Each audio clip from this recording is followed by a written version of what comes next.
In the name of Allah, the most merciful and beneficent.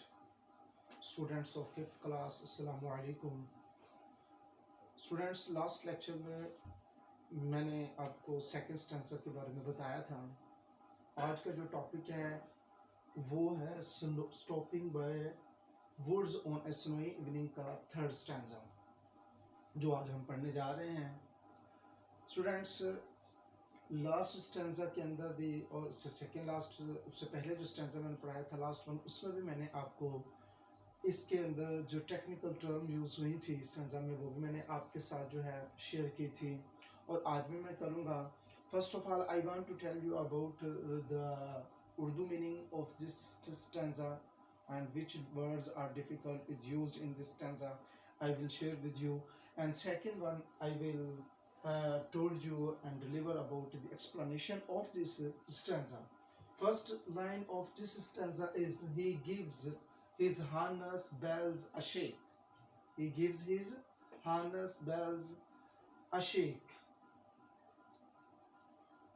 क्या है इसमें बेटा वो बताना ये चाह रहा है. इसमें डिफिकल्ट वर्ड है हमारे पास हार्नेस. हार्नेस क्या है?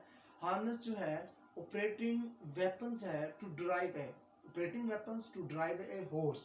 जब हम किसी भी हॉर्स को ड्राइव करते हैं, उसका जो साजो सामान होता है जिसके जरिए उसको कंट्रोल किया जाता है, उसको हम हार्नेस कहते हैं. और उस हार्नेस के साथ जो है वो बेल लगी हुई है. तो बेल अशेक, उसकी बेल जो है वो शेक करता है. वो खुद जो है वो अपने सर को हिलाता है और उससे बेल शेक होती है.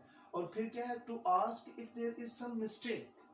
वो क्या कहना चाहता है? टू आस्क, वो पूछ रहा है. टू के बाद फर्स्ट फॉर्म यूज हो रही है. If there is some mistake, कि यहाँ कोई गलती है. पिछले स्टैंजा में हमने पढ़ा था कि जो उसका स्पीकर होता है, जो ट्रैवलर होता है, जो हॉर्स का ऑनर होता है, वो दरमियान में रुक जाता है वहाँ जो वुड्स के अंदर. और वहाँ जो है स्नो फॉलिंग हो रही है और जो उसमें हॉर्स हैं और वो अपने घर जाना चाहता है और वो अपने फार्म हाउस पर, और वहाँ फार्म हाउस नहीं है. तो इस वजह से जैसे वो वहाँ रुकता है और रुकने के बाद जो है वो अपनी हार्नेस बेल्स को जो है वो शेक करता है. तो so harness bell is a source of communication between horse and owner. तो सो यहाँ उसने जो है वो शेक की है और बताना वो क्या चाहता है कि आप किसी मिस्टेक के अंदर हैं, कि आप गलती कर रहे हैं, कि यहाँ जो है वो फार्म हाउस नहीं है जहाँ मुझे आपने खड़ा किया है. लेकिन ऑन द अदर हैंड जो ट्रैवलर है, स्पीकर है, वो क्यों खड़ा है? वो इसलिए खड़ा है क्योंकि वो यहाँ जो है नेचुरल ब्यूटी को देखना चाहता है, स्नो फॉलिंग को देखना चाहता है. और ये जो वुड है ये किसी और की मलकियत है और वो ऑनर जो है वो नियर बाय विलेज में रहता है. तो ये वो बात करना चाहता है.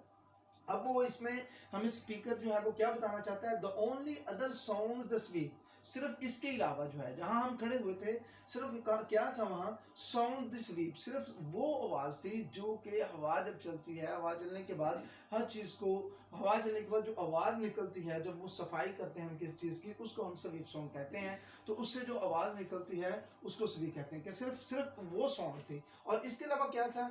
Of easy wind and donny flake. और सिर्फ क्या था? और वाइन जो चल रही थी, इसके अलावा वाइन थी और डोनी फ्लेक्स थे. डोनी फ्लेक्स से क्या मुराद है?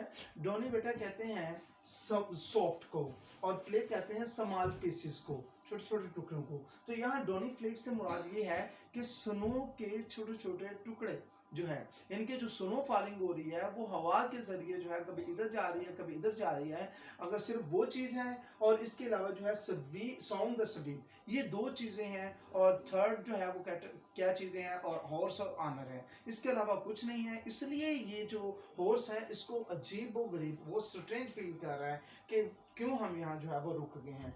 तो ये था बेटा उर्दू के अंदर मैंने इसको एक्सप्लेन करने की, जो आपको एक्सप्लेन किया है. और नेक्स्ट इसकी एक्सप्लेनेशन है. इसमें मैं आपको बताना ये चाहता हूँ कि even the horse wonders why the speaker should be stopping here in the middle of now here on the snow evening.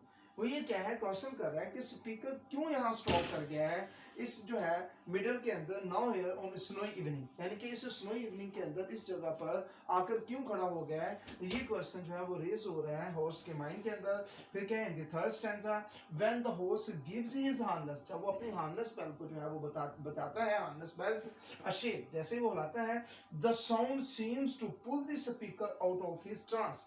और वो जो साउंड्स होती है, जो बेल की साउंड होती है, वो स्पीकर को, जो ट्रैवलर को, जो हॉर्स का ऑनर है, उसको वो ट्रांस से ले आती है। ट्रांस क्या है? वो बेटा असलीब को कहते हैं। जब हम जो है गनूदगी में चले जाते हैं या हम जो है किसी सोच में चले जाते हैं, उस सिचुएशन को ट्रांस कहते हैं। यानी कि वो बेल जो है, वो मैंने बताया सोर्स ऑफ कम्युनिकेशन कर रही है कि उसको दोबारा जो है वो रिमाइंड करा रही है कि हम किसी गलती पर हैं और हम किसी गलत जगह पर खड़े हैं। तो इस वजह से वो क्या करता है, speaker out of his trans, उसको निकालता है लाइक स्टेट, यानी कि इस ऐसी हालत से his host reminds him that they should get going.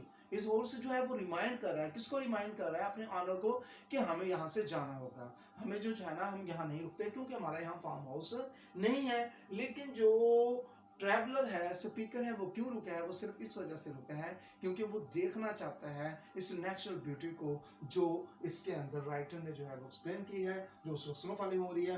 बेटा इसके अंदर जो है एक टर्म यूज हुई है एलिट्रेशन। हाँ, पहले मैंने आपको डेफिनेशन उसकी बताना चाहता हूँ, फिर उसके बाद जो है मैं बताऊंगा कि कहाँ यूज हुई है। एलिट्रेशन जो टर्म क्या है? Alliteration term a number of words having the same first consonant sound, जिनकी सेम कॉन्सोनेंट साउंड्स होती है, उनको हम क्या कहते हैं? जो उसको हम एलिट्रेशन कहते हैं। इन द शरीर, इन ए शरीर, एक शरीर के अंदर जो है। ओके, तो यहाँ हम देखेंगे कि कौन से ऐसे कॉन्सोनेंट वर्ड्स हैं और वो सीरीज में जो यूज हुए हैं और वो हमारी एलिट्रेशन हो रही है। यहाँ देखें, साउंड स्वीप, साउंड यहाँ एस फिर एस, साउंड द स्वीप, ये राइटर ने जो है इस स्टैंजा के अंदर एलिट्रेशन को यूज किया है। तो सो जो है इसमें जो एलिट्रेशन वो है साउंड द स्वीप है, और इसकी डेफिनेशन है a number of words having the same first consonant sound, first consonant sounds in a series, इस सीरीज के अंदर। फिर दूसरी बात बेटा ये है कि इसके अंदर हम देखेंगे कि राइम स्कीम क्या है। राइम की डेफिनेशन मैं पिछले लेक्चर में बता चुका था आपको। अब है इसकी राइम स्कीम की बात कर रहे हैं। राइम स्कीम मैंने वो स्टैंजा की बताई थी, इस स्टैंजा की मैं बता रहा हूँ। इस स्टैंजा में राइम स्कीम क्या चल रही है बेटा? ये थर्ड स्टैंजा की राइम स्कीम है, सी सी डी एंड सी, क्योंकि शेक मिस्टेक ये स्वीप ये नहीं मिल रही इनके साथ, और फ्लेक मिल रही है। शेक मिस्टेक फ्लेक ये सेम है, और स्वीप जो है ये नहीं मिल रही, और डी है। आप देखेंगे कि फर्स्ट स्टैंजा की मैंने यहाँ राइट किया है, इसमें हमारे पास बी थर्ड में आया था, और सेकंड स्टैंजा में सी आया था, और जो थर्ड लाइन है उसको वो रिपीट कर रहा है, और यहाँ फिर थर्ड लाइन को रिपीट कर रहा है स्टैंजा। ये था बेटा आज का हमारा लेक्चर, और मैं उम्मीद करता हूँ कि आपको समझ आया होगा। तो इंशाल्लाह जो है इसके साथ ही हाफिज मोहम्मद लतीफ़ को इजाज़त दीजिए। मुलाकात होगी अगले लेक्चर में। अल्लाह हाफिज़।